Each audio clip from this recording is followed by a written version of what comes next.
Bienvenidos, señores. Aquí estamos sábado a las 11 de la mañana. Welcome to the show. It is Saturday, 11 a.m., and we are having a blast on this program every single week for a simple reason. We're introducing who are the neighbors.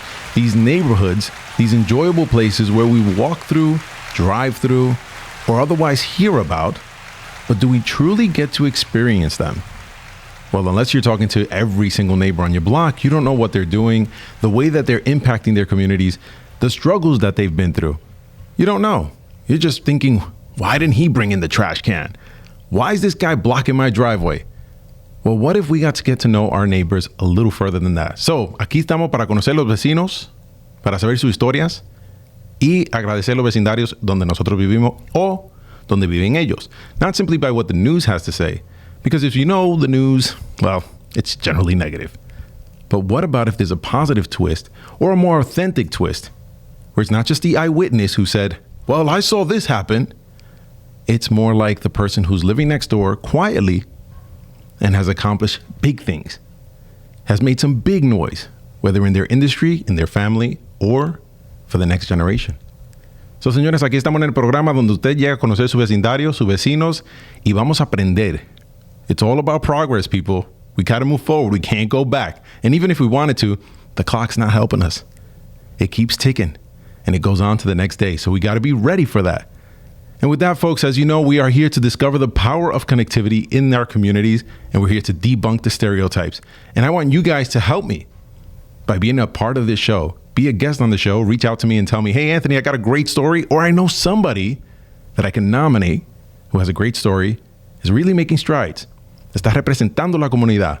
Conozco una personas. Comunícanse conmigo. So reach out to me from theneighborhood.com or any of the social platforms. Go to From the Neighborhood. That's what we're here for. And if you've got a business and you want to connect to your community, well, guess what?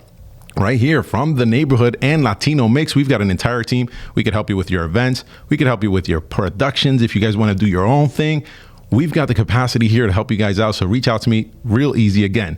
From the Neighborhood. And if you got a neighborhood you represent or something you're doing out there and you want to show it off, go to shop.fromtheneighborhood.com. Once again, shop.fromtheneighborhood.com. It's my brand new store. I'm having a total blast with it.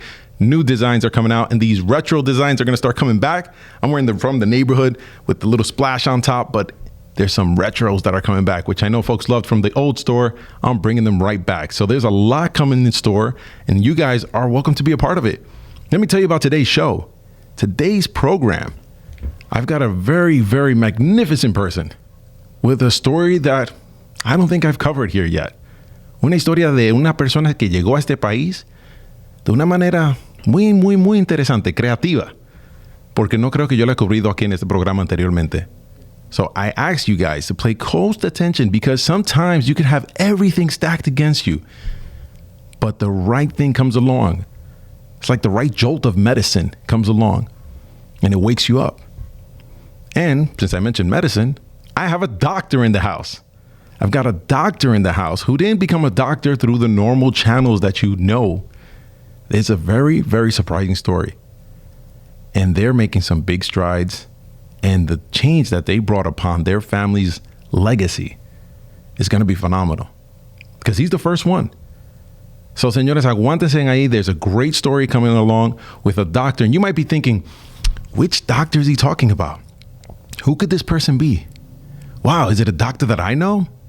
You don't know, right? It could be anyone. So which doctor am I talking about? And since we're talking about the house and all the things that are changing, well, guess what? I'm going to have to go back to some house music and I'm going to go to a quick break with this song right here. Which Doctor? Let's go. De regreso con Anthony from the Neighborhood. Yeah, that's right. The Witch Doctor, house music in the house. A doctor is in the house for this program. Señores, tenemos un doctor aquí. Wow, pero una persona que ustedes no van a poder esperar ni pagar el radio ni tomarse su chancecito de ir al baño. No pueden hacer nada de eso. Bueno, sí, lo pueden hacer porque la aplicación de Latino Mixx está en su teléfono. So anywhere you go, you've got Latino Mixx with you. So if you got to take a quick break, just take your phone with you. Make sure to check us out. Just go straight to the website and you could tune in. But who do I got in the house? Who's this doctor that's in the house? Well, I know you've all been wondering which doctor, and we've already played with those words, but I like to give a big round of applause, a big introduction to the doctor Harold Fernandez. Welcome. How are you? Good, good. Gracias, Anthony. Te felicito por este show tan maravilloso que tienes. De verdad que estoy muy motivado, estoy muy inspirado para compartir mi historia con usted y con todos sus oyentes. Bueno, gracias, gracias. And let's just say something clear here. Fernandez, but we're not related. Actually, I didn't know that. Yes, my last name is Fernandez. I'm actually, my parents are Dominican. Colombia, that's yes. right. Medellin, Colombia. Wow, Medellin. So let's go into debunking neighborhoods here. Medellin has had its rap for, a while now. Let's go back to the day when that was actually true. Because today, that's not the same story for Medellin. Medellin is a bustling metropolis. But back then, we're going to go back to your childhood, which is different. Yeah, you're right. I mean, Medellin in the 1970s, 1980s was struggling. It was going through a lot of turmoil. Obviously, there was a big conflict between the government and the drug lords, and we all got caught in the mix. And that's one of the reasons that my parents decided to come to America for a better life, for a better future, for safety. And, my father came first, then my mother. And me and my brother were left back in Colombia with my abuelitas, with my grandmothers, wow. Rosa and Alicia. Wow. And, the plan was always for them to make some money over here in America and go back to Medellin. But I have to tell you something. When my mother saw America, she decided, I don't want to go back. I want to stay here. I love this country, and I want to bring my kids to the United States. How did she get here to the United States? How did your parents get here? Yeah, they both got here with visas. So they both got here in the regular way on a plane. They landed at the airport, and they overstayed their visas. Where did they come to? Where they come to New York, or is it another state? They came to New York, and then they settled in New Jersey, in a small town called West New York, which at that time was the capital, the embroidery capital of the world. Wow. And it was the capital for a lot of the undocumented immigrants because they could work the night shift from 7 p.m. to 7 a.m., which was the time where immigration didn't go to the factories and look for workers. And this is obviously different labor laws at that time, different policies at that time. And your parents, we also had manufacturing. So your parents had skills in manufacturing. Were they doing that back in Colombia? They were doing a little bit of it, but it was it was hard labor, and it was sort of work that they could learn very easily. So my mother worked in a factory sewing clothes, and my father worked in an embroidery factory. Essential part of the economy, I feel, that you have jobs that can be available for people of all levels. That's right. So if you don't have the Harvard degree, if you don't have Princeton, I'm shooting out your resume. Señores, esta persona fue a las escuelas más prestigiosas, pero si usted no lo tiene, te tiene que tener un trabajo. Sí. Y hay que tener variedad entre la economía. So having these kind of jobs within the economy where you're still a functioning part of it was crucial because your parents came and immediately they were able to find work to the point where she said, I'm not going back. So where were you? So I was back in Medellin, Barrio Antioquia, Medellin. And I was there with my two abuelitas who were wonderful. They really provided a solid foundation of moral, spiritual, and mindset values that really helped me all throughout my life and even today. But I had an incredible childhood surrounded by their love, the love of my community. Una lección de tu abuelita. What was something your abuelita said? You better do this. What was that? She would always tell us to make sure that we work hard in school, because her basic thought was that the only way for us to move ahead in life and to get ahead in life was through an education, which sounds like something basic, but it's something so significant. So even from the time I was a little kid, I knew that my only way to really get better and to be able to move out of my neighborhood was to be able to get an education. And this is something that was changing in your neighborhood. You had no control over. It was drug trafficking. You know, you hear the famous Pablo Escobar stories, right? And real big conflicts within the government. Now, you're about how old at this time? So at this time, when my parents left, I was about 8 years old. 8 years old? 8 years old, yeah. So you stayed with your abuelita. How did your abuelita keep you entertained? Like, describe to me your childhood. Were you home all the time? Were you let out because the streets were dangerous? How was it? You know, at that time, it basically felt like a playground because we would go to school, then get back home, and right away change into our soccer shoes and soccer clothes and played soccer all day, all night until, you know, I tell people until it was so dark outside that you couldn't even see the soccer ball. And then my abuelitas would come out into the street and start calling our names because they couldn't even see us. Harold, Byron, come back to the house. And then we would come back, and it was just a wonderful sort of experience living out really in the streets. But that's how I grew up, by the way. That's right. The street lights went on, and you still weren't coming inside. That's right.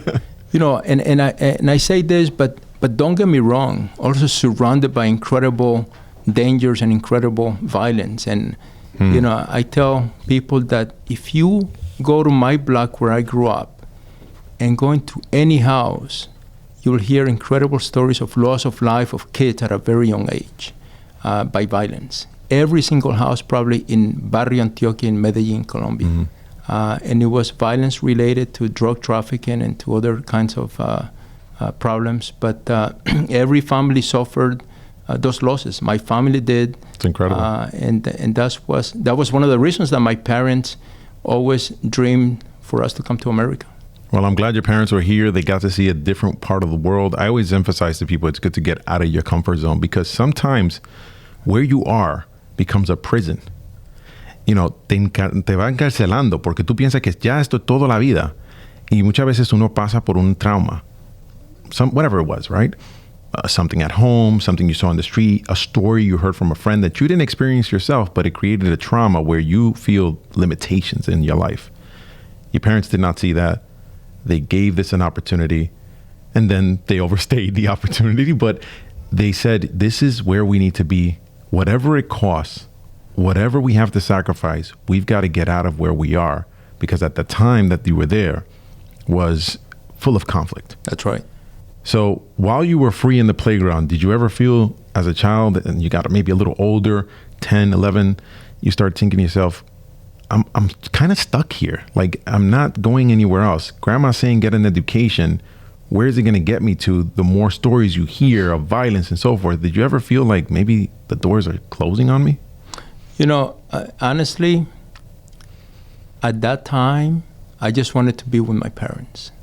I just remember having this incredible desire just to be with my father again, with my mom, you know, be able to see her face, be able to hug her. You sound like you were in jail because you don't get to see your parents in jail. That's right. You know, you're basically, you know, in a place with other kids all day, but your parents are not with you. How many years was that?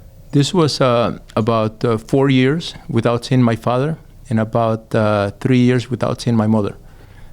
You know, except that, and at that time, communication was very difficult. So it was only through letters, through pictures. There was no FaceTime. There was no, you know, when we had to make a call, we had to go to a special center to make a call. So it was communication. Let's illustrate that difficult. Because people think, oh, well, it's okay if you're without mom, but you maybe were able to send a letter. And like you said, it was a call center. And I remember this as a child when I would go to Dominican Republic, I would have to drive to my aunt's house. Well, not drive. I would have to ride in somebody's car to my aunt's house about a half hour, 40 minutes away, because she was the only one with a phone in the town. Yeah, and it was very difficult. And I remember looking forward to those calls and to those letters that my father would send.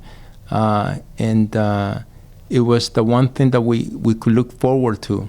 But, you know, it's funny because at that time I wasn't really thinking of a better place, but I was just thinking of being with them, being able to be with them, reunited and connected. Well, listen, the thing that just jumps into my mind is, you know, how you can get encapsulated into the life and maybe he would have fallen into the ranks of by force or by just circumstance. You know, there's no other option out there, and you fall into the ranks and maybe into the wrong steps of life. But you break out of there, you break free. And I'm going to have to go to a quick break here, but I'm going to go to a break with a song, a salsa, from 1975. It's extremely popular. I'm sure you've heard it. I'm sure you probably dance it, but it's called El Preso, the one in jail. And guys, sometimes life can feel that way, but my man right here broke out of it, and he's made a heck of a life for himself, and you've changed the entire trajectory of your life. Big round of applause to your mom and dad. Thank you. Dile su nombre de un pronto a tu mami y tu papi. Ángela y Alberto. Ahí, Los quiero mucho. Que se escuche para siempre, porque ayudaron a sacar a este niño que pudiera ser el preso. Pero no es. Pero con eso sí me voy a la canción del preso ahí, con Fruco y su Tesos. Let's go. De regreso con Anthony from the Neighborhood. Yes, and there we go with a crazy song there, El Preso. And I chose this song because of the way I thought life could be like, having yourself be stuck in a certain area. And una canción de Colombia. It is a song from Colombia, 1975, so it's right around that time. But this song had meaning for you. We talked about it off the air. Tell me, what was this song to you? Anthony, what a surprise that you picked this song. You know, actually, I almost had tears in my eyes because this song means so much to me. I learned how to dance to the song right there in a bar that was right in my block called La Oasis, which is the place where a lot of the drug traffickers used to hang out with their motorcycles. And I, as a little kid, 12, 13 years old, I learned how to dance salsa to the song. And at that time, it had a meaning, but now it has even a stronger meaning. If you listen to the lyrics, in the world where I live, there are only 4 corners. And in each corner, there's no sun, there's no moon, there's no stars. I'm only surrounded by black clouds. And that's the way that many of us ended up in Barrio Antioquia. And later on, when I was at Princeton University and I would be locked up in my dorm room studying molecular biology, I would think back about this song because I was in a room surrounded by 4 walls, but now these 4 walls meant a lot. It meant that I had hope, that I had a future, that if I work hard studying molecular biology, that I could get ahead in life and make my dream of becoming a doctor a reality. And it is a reality. So we're going to get to that. I want a round of applause for this gentleman right here. And the fact that I tell people music is a transport. And I'm glad we're there because we've broken out of this prison. In the story that we're about to share here, we're talking about you leaving Medellín, Colombia, essentially smuggled. Señores, esto es llevar a un niño desde su país con los coyotes. We're not talking about on land. You're going through the most Indiana Jones sounding like adventure that I've heard of. Let's go back to 1978, September 1978. You leave Medellín, Colombia. Give me the scene where you rushed out at night. I mean, how were you taken from there to where'd you make like 3 or 4 stops to then get to the U.S.? That's right. How did this work? Explain to me. Take me back to September. Yeah, so the first part was easy. It was just all the planning, which was done in a very organized fashion. But we did have to, we couldn't share the details with anybody. We had to learn all the details by ourselves in our minds because we couldn't have any notes or anything. And the plan was to reach a small island in the Bahamas called Bimini. And we got there on a plane. First, we went to Panama, Jamaica, then to Nassau. How many things did you ride on? Did you go trains, cars, and planes? Like, what did you do? Initially, all planes. All planes? Yeah. So you went to Panama on a plane? That's right. And then from there, was it Bahamas? The Bahamas, Nassau. Uh-huh. And then we changed planes to a tiny little plane that took us to this tiny island in the Bahamas called Bimini. And then from there, was it another plane? And then from there, it was a boat. A boat. But, we were supposed to leave that same night. Our parents were expecting us to arrive in Miami that night. Who's we? You and your brother? Me and my brother, yeah. So you and your brother are what, 13 and... I was 13, he was 11, and we were with 10 other undocumented immigrants. So it was a group of us. Would you carry a giant lunchbox? Put this out for the kids, because you know what, kids panic because mom didn't put a lunchbox for a 12 o'clock lunch. Yeah. What did you pack? You couldn't pack anything. We had basically the basics. In fact, when we got on the boat, they told us that you couldn't even have a bag. It was just whatever you were wearing and your passport. But when we got to Bimini, that night, the tide was very high and there was a storm. So we ended up waiting for 2 weeks in Bimini until things were better. Who knew you were there for 2 weeks? We were supposed to be tourists in Nassau. So we had to pretend we were going to the beach, and we just had to pretend that we were regular people just visiting over there so we wouldn't be deported from the Bahamas. With the same clothes every day. That's right. And now, who at home knows you're in Bimini for 2 weeks? Yeah, so my parents actually didn't know what was going on. So for 2 weeks, it was probably the longest 2 weeks of their lives. Yeah. Because they thought something had happened, that we had gotten lost or something bad had happened. Wow. And they just kept waiting and praying every day, all night, for us to appear and to come to America. Where did you land? We landed in Miami. So finally on October 27, 1978, things were better. Mm-hmm. And we left at midnight. We left at midnight so as not to be detected by the Coast Guard. The trip only took 7 hours, but I tell people it was the longest 7 hours of my life. You were in the Bermuda Triangle. A corner of the Bermuda Triangle. Yes. We all thought we were going to die. I still remember the boat going up and down, crashing against the waves. Everyone in the boat was sick. Everyone was praying. And I remember what I was thinking, because I was praying just to be able to hug my mother again, to be able to see her face again. And I just kept praying, Lord, please give me one more second so that I can kiss my mother one more time. And you're trying to keep your brother calm the entire time, trying to keep him level. You're the older one. That's right. Right? So he's looking at you like, what are we doing? Yeah. Yeah. And my brother talks about that, when we talk about what happened, because he thought that I was supposed to be the strong one, and then I was crying, and he was crying, and even the adults were crying. Yeah. We all thought that we weren't going to make it. And I'm about to start crying. Like the story, I can't picture letting my kid go to school by himself. And here it is, you're going, what is this, like 3 different land, right? You land Panama, you land in Bahamas, you land in Bimini, and then you're coming to Florida, 4 different places you land at. And then you make your trek from Florida to West New York, New Jersey. Yeah. So then we that night, when we got there, actually in the morning, we called friends of our parents. We went to their house, and then they put us up on a flight from Miami to New York. Okay, I got a question here. Yeah. Probably nobody's asked you this. Where did you store the phone numbers? In our minds. We had to memorize everything. We couldn't write anything down, so we knew all the phone numbers. We knew every detail. Incredible. Incredible. Kids, don't think you can't do things in life, because we're talking your age, 13 years old. You memorized, 3-4 different phone numbers? Yeah. With area code, folks. This isn't something where you just simply pull up and dial. This is with area code. And I know there was probably regional codes at that time. And you had to figure out how to do this. And how about money?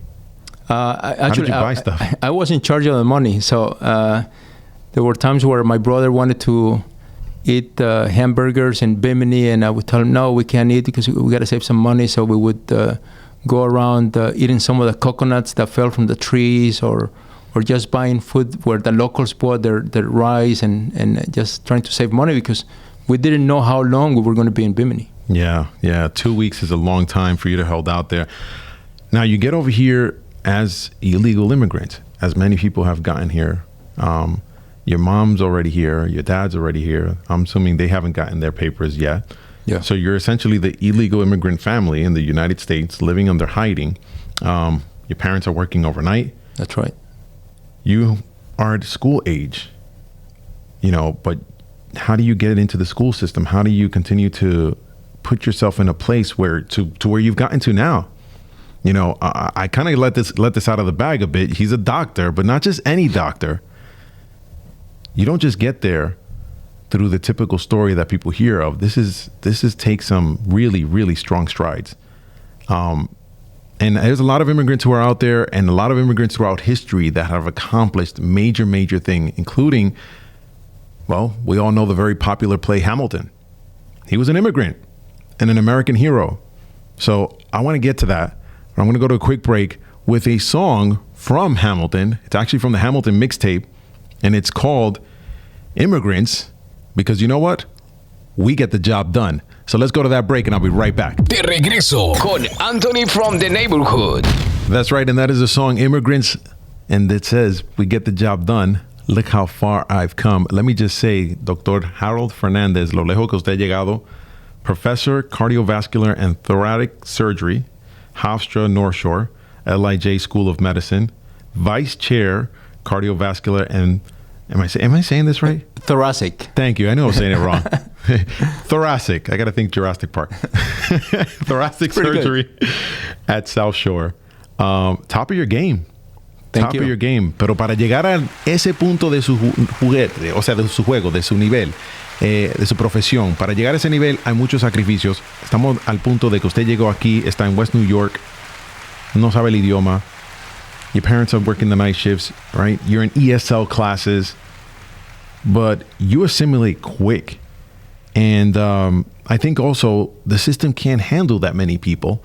So they had to take the brightest ones with the most talented ones and put them right into regular classes. You're there. Tell me about this. 6 months later, you're in regular class. Well, you know, I would just say that the start was not easy. And in fact, you know, when we first got here, other kids would call us refugees. You know, they would tell us, go back to your country. And I was getting into fights almost every day, to the point where the principal had to call my mom for a special meeting because I was going to be suspended from school. And my mother broke down. And when I saw this happen, right then and there, I decided that I had to do something different. And that's when I actually ended up getting a job delivering the newspaper. And this was the first time that I was able to do something positive in my life. I became the newspaper carrier of the month, then the newspaper carrier of the year. And you know, so my picture came out in the paper, and my mother was really happy. She cut it out, and she would show it to everyone, tell people, oh, look, my son, newspaper carrier of the month. And I tell kids, the experience that I got doing this, the mindset, the energy, the passion, the enthusiasm, is what I used in everything else that I was doing, whether it was in school, to become eventually the valedictorian of my high school. I saw that. Yes, valedictorian. I mean, you took the odds that were against you, and almost like a fight in judo, you use their weight to topple them. So whatever it was, you don't fit in. You said, I don't fit in? No problem. Don't have it waste my time. I mean, you could have gotten distracted by what they were saying and got put down by what they were saying and followed the crowd. But you said, fine. If I'm not accepted somewhere else, I'll make my own road. That's right. So how do you get newspaper carrier of the year? Like these are things that, you know, are you like 14, 15 years old? Yeah, I was 14, 15. And it was simple because basically it only entailed waking up at 4:30 in the morning, making sure that I did my paper route perfectly every day, whether I was sick, whether it was snowing, raining, or whatever. Every single day at 4:30 in the morning doing my paper route. Never missed a day. And, you know, it's funny because what I learned there is what I do now. I get up at 4:30 in the morning and I start my day every day at 4:30 in the morning. Impressive. You know, with exercise and other stuff I do. But you know, tiny little steps that really work into something better. And these were the tiny steps that made you top of your class in high school. Yeah. And then top of your class in college, in the university. Princeton University. But this also didn't come easy. People think, well, immigrant parents, how do I have the money to pay for the school? Your parents found a way, you've got an opportunity to apply for grants and so forth, but we're forgetting something here. You were still undocumented. What was the challenge at Princeton? Well, the challenge of getting into Princeton was that I didn't have documents. So that I had to use a fake Social Security card, a fake green card, that we bought in the black market. I had to use those documents to get into Princeton. I never used them for anything else, but that's how I got into Princeton. And after being there for about a year, I got a letter initially from the dean of students saying that my grades at Princeton were the highest grades in the entire university. Congratulations. Thank you. And 2 weeks later, I got a letter from the dean of foreign students, Janina Isawi. She wanted to see my green card, and I didn't have a green card. And at that time, I didn't know what to do. I thought everything would come to an end. I remember crying so much, and I confided on a professor from Puerto Rico, Professor Arcadio Diaz Quiñones. Wow. Big round of applause for these people he's mentioning, folks. And I remember asking him after one of my classes whether I could speak to him for a minute. And he said, you can speak to me for as long as you want. And before I said any words, I started crying for about 5 minutes. He put his hand on my shoulder. And then eventually I told him that I didn't have documents. That same night, he spoke to the president of Princeton, William Bowen, and the president of Princeton told him, no problem, we're going to do everything we can to keep Harold at Princeton University. Now, this is spectacular because not only did they come to your aid, professors, deans, but you also had the then New Jersey governor, Thomas Kean, and Senator Bill Bradley also come to your aid to say this person is staying. They went to Princeton, by the way, so they know the value of the education, but this gentleman here is going to stay in the school. And this really just, I guess, saved the entire story, the trajectory of who you were to become. If this didn't work out, I can't imagine what it would be like. Yeah, no, you're right. And, another thing that I always tell young kids is that not to give up. And by that, I mean that you got to keep knocking on doors. So the reason I got those people on my side was that I kept writing letters, asking them for them to support me. I even wrote a letter to Ronald Reagan, who was the Republican president of the United States at that time, and he sent me a letter of support. So it was just letter after letter. So you were not taking no for an answer. Exactly. I love that. That is the determination that we need nowadays, because I think sometimes people really steal from the world when they don't allow the talent to flourish because of what somebody else had to say or what circumstances were at that time. You did not take no for an answer. Yep. And if someone doesn't answer the letter right away, send another letter. Send 100 letters. As many letters as you have to. You delivered as many letters as you did newspapers. Exactly. Señores, no se rinden porque ya usted ve que tuvo muchas cosas que se le puso por entre medio y no se rindió. Hasta le mandó cartas al que era presidente de los Estados Unidos para buscar su apoyo, porque al no tener los papeles no podía cumplir la universidad. So you obviously had these grants then become university loans. That can be troublesome. What were your parents thinking when they saw this big loan, un préstamo? Were they scared? They were very scared. And, Princeton, obviously they did an amazing job because they changed all my government aid and loans and everything else to a school scholarship. Mm-hmm. So I basically had a full ride to go to Princeton as an undocumented immigrant. Incredible. That should be going down in the history. They should name some room after you or some place. Because it's funny because the president who did that, William Bowen, yes, was also the first president of Princeton to admit women. And, he obviously, we have Sonia Sotomayor, wow, who was on the second class at Princeton as a woman. He was the first president to start admitting Jewish students and African-American students. And I was the first undocumented immigrant at the richness he brought to the world is unprecedented, because you cannot expect that a single class of people is going to generate all the talent necessary to function or have a country like this function. This is a diverse country and you need that. And thank goodness for a gentleman like that. But you graduate from Princeton University here, receiving the highest possible award that's given to a graduating senior. Why don't you just tell us what it was? Yeah, so that prize is called the Moses Taylor Prize. It's the highest general distinction given to a graduating student for academics and for contributions to the life of the university.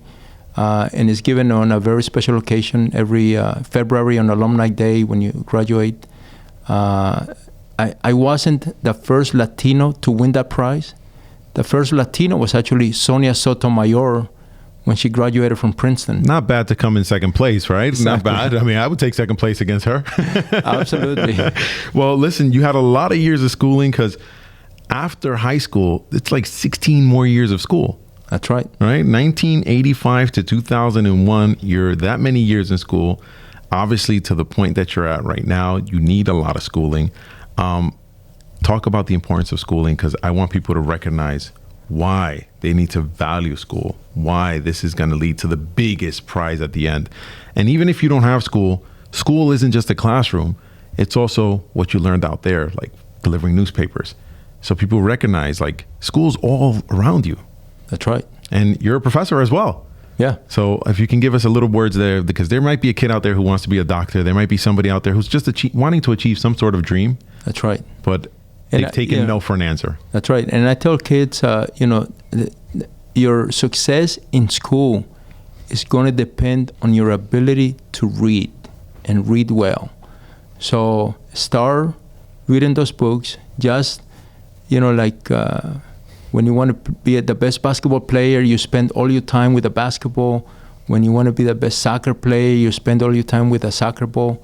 When you want to do well in school, you spend all your time reading. Well, you did a lot of reading, and you also did a lot of writing. I think more reading than the writing, because there's 2 books that are out, and I'm sure you've read much more than just 2 books in your life. But these are your books. I just want to go ahead and illustrate what they are. One is Undocumented, and this is my journey to Princeton, Harvard, and the life as a heart surgeon.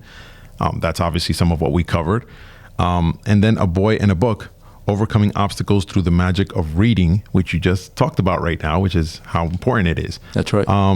Tell us a little bit about the books and maybe where people can find them. Yeah, so the first book, Undocumented, I really wanted to write, starting probably around 2006, 2007, just because I wanted Americans to know that they don't have to fear the undocumented immigrant community. That they're point. here to contribute to America. I always tell people, Americans love America, immigrants adore America. And I sort of, that's why I wanted to share that story with everyone. And the second one is just about reading and about the power of an education, and the idea that through reading and through an education, you can change your life. So now when you speak to people, is this like a required reading in some of these classes that you do at the university? No, I just, but you're right. It brings me a lot of pleasure when people read the books and they identified with the story in the book, and particular immigrants, because, we all have the same story. It's the story of coming here for a dream and making that dream a reality. Yes, and there's people here that are willing to help you, and you have to go ahead and ask for it. Ask for the help. I mean, the president of the university, William Bowen, right? So this gentleman here, if he did not do what he did, he wouldn't be in the place that he's at. And we would have lost an FDNY, New York City Fire Department commissioner. Am I right? That's right. Why don't you take us back to the story? I pulled this out from Daily News, 2007 article, and it says how you saved the life of this firefighter. And if he only knew, right? If you were to pick somebody and say, oh, they're not documented, I don't want them working on me. Life and death, folks. You don't care who comes. You want them to save your life. And you did that. It was a quintuple bypass surgery? That's right. That's 5. 5 bypasses, yeah. This gentleman was just feeling a little sick on the way home or on the way to work or something like that. And it turns out to be 5 bypass surgeries. You were the doctor there. Yeah. Take us to that time. Yeah, so he was very ill from having blockages in the coronary arteries. These are the vessels that sort of crown the heart. That's what they call coronary arteries. And when you have a blockage there, you can have a massive heart attack. So he was having a heart attack, and he came to the hospital. He had the angiogram, and then we had to rush him to the operating room to do the bypasses. And we were fortunate that he did very well, and he actually he's still doing very well. So it always brings a lot of pleasure to be able to help people through the power of your hands and the power of medicine. Yeah, and he thought it was something simple like the flu. That's what I read in the article, right? Yeah. And it turns out to be something much more severe. I've got a question that comes out of my little box over here. I'm going to pull it out. And just like this gentleman thought, hey, I just have the flu. You open him up and you realize there's something bigger inside. I'm hoping that when I open up this little box, there's something bigger inside, because I asked a lot of questions. All right. Thank you, DJ. I asked a lot of questions, and I always want to know something that, maybe I wouldn't have thought of. So let's go into your questions. Promise this will be easy. And it is. It's well-fitting. So how and why did your family immigrate to America? Well, my parents immigrated because they needed to find work. They wanted to be able to find dignity, and they wanted to be able to find more opportunity for themselves and for their family, and particularly for their kids.